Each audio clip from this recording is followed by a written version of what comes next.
اعوذ باللہ من الشیطان الرجیم بسم اللہ الرحمن الرحیم۔ ماہ مبارک ذی القعدہ کی ابتدا ہو چکی ہے اور آپ جانتے ہیں کہ یہ مہینہ حرمت والے مہینوں میں سے ہے۔ حرمت والے مہینوں میں سے ہونے سے کیا مراد ہے؟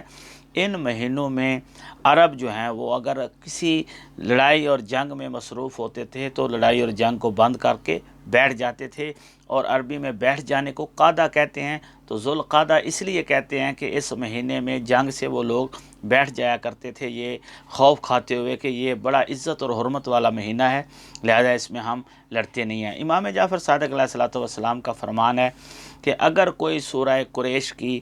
زیادہ تلاوت کرتا ہے تو قیامت کے دن وہ نوری مرکب پر آئے گا اور نور کے دسترخوان سے وہ کھانے کھائے گا۔ اس مہینے کی ایک بڑی عظمت بھی ہے، اور سورہ قریش کا عمل جو ہے وہ اس مہینے میں اگر آپ کرتے ہیں تو نبی پاک صلی اللہ علیہ وآلہ وسلم سے بھی مروی ہے، فرمایا من قرأ هذه سورہ، جو بھی سورہ قریش کو پڑھے گا، آتاہ اللہ من العجر کمن طاف حول الکعبۃ،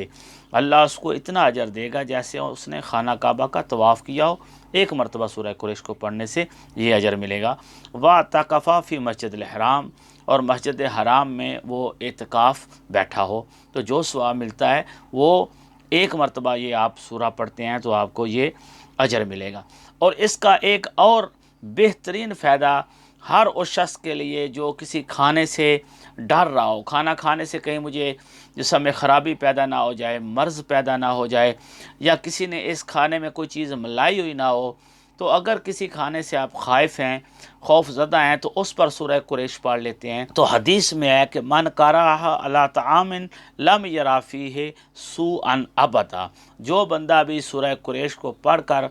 دم کر لے اس کھانے پر اور پھر کھائے، پھر تناول فرمائے، تو اس کھانے سے وہ کوئی بھی برائی نہیں دیکھے گا، وہ کھانا اس کو کوئی ضرر نہیں دے گا، نہ جسمانی اور نہ ہی اس کو کوئی خوف ہوگا۔ اور اسی طرح اگر اسی سورہ کو پڑھ لیتے ہیں آپ اور کسی پانی کے گلاس پر، اور پھر اس پانی کو آپ کسی دل کے مریض شخص پر چھڑک دیتے ہیں، چھڑکاؤ کر دیتے ہیں، تو اس کے بدن سے وہ مرض بھی چلا جائے گا، وہ جو بھی اس کا مرض ہو۔ اور گھر کے مختلف کونوں میں اگر آپ یہ سورہ پڑھ کر پانی کے گلاس پر آپ چھڑکاؤ کر دیتے ہیں تو ہر قسم کے شیطان کے شر سے اور جنات کے خوف سے آپ محفوظ رہیں گے، اور انشاءاللہ اللہ کی پناہ میں رہیں گے۔